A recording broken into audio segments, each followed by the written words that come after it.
everyone, welcome to Therapy Reveal, where we will reveal what therapy is all about. Here, we'll make therapy less scary and less confusing for those who are looking for it.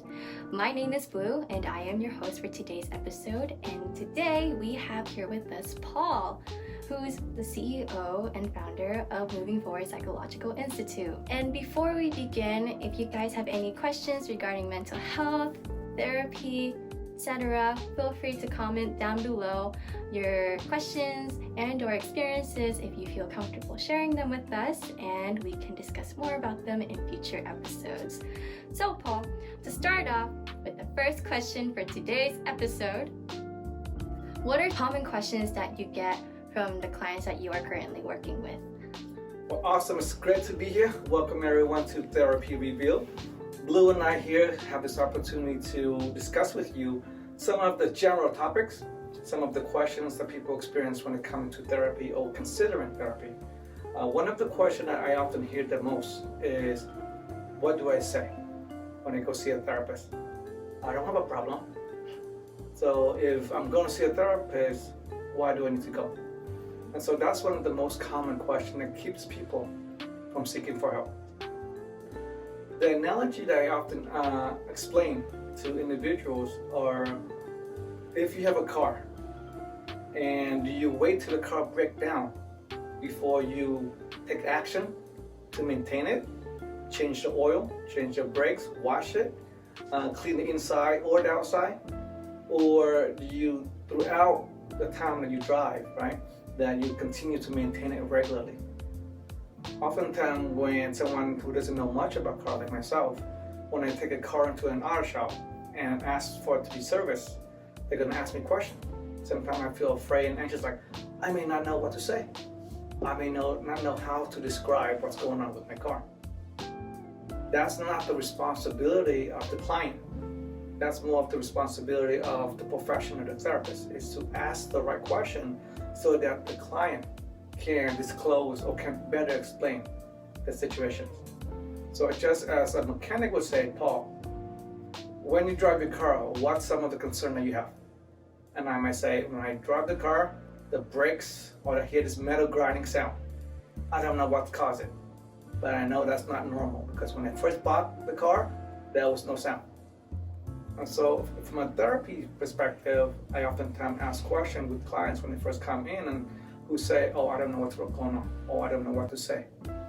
I would say, okay, you don't have to know what to say right now. Let's take this moment to go back.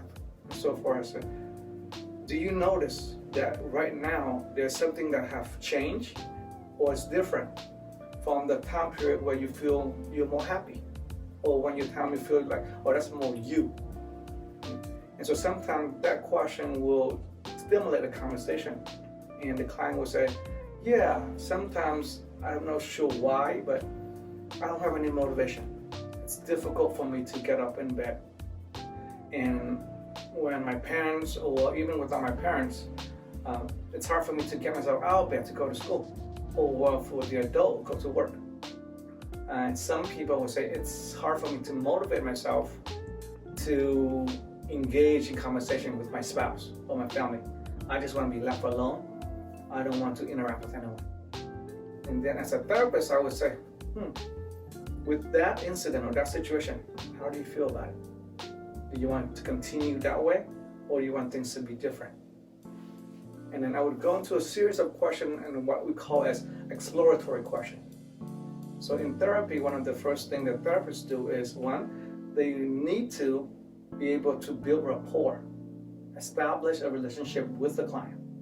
Because if we can't establish that relationship, the information that's being disclosed is oftentimes not complete or not, accurate. Some people will take that and say, oh, the client is lying, or the client is resistant, or the client is ambivalent about treatment. And as a person and as a professional in this field, I don't practice that perception or that perspective. I believe that if I'm not comfortable, I'm not going to disclose. If I don't feel safe, I'm not going to be honest. Because if I don't feel safe with you, why would I be vulnerable Why would I show any of my vulnerability to you? And so knowing that aspect as a clinician, as a therapist, it is our responsibility to build an environment where our client feels safe, where they can feel comfortable, and they can feel that, oh, I'm in power. I won't get judged. I won't get looked at differently. So that's one of the first steps of therapy. So when I set up that process, people get more comfortable. And then I also explain to the client that typically in the first few sessions of therapy, the therapist will go through the procedure of explaining, okay, these are the laws and regulations. Outside of these law and regulations, everything is confidential. And the only circumstances where we must break or where we can break confidentiality is when we suspect or the client themselves report if there's any suspicion of danger to self, danger to other, right, due to a mental illness, or if there's child abuse or elder abuse. Outside of that parameter, everything that is shared is kept confidentially by law.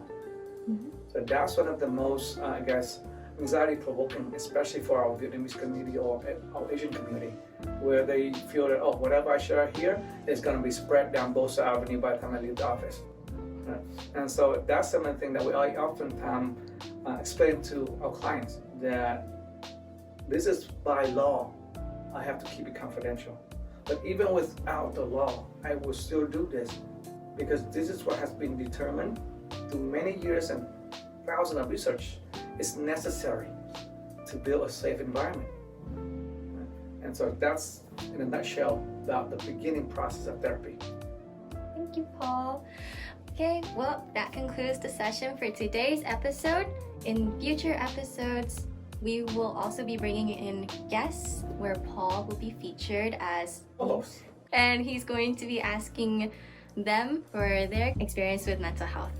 Stay tuned every week for new episodes to come out. And until our next episode, we hope that you have a good week. Thank you and bye.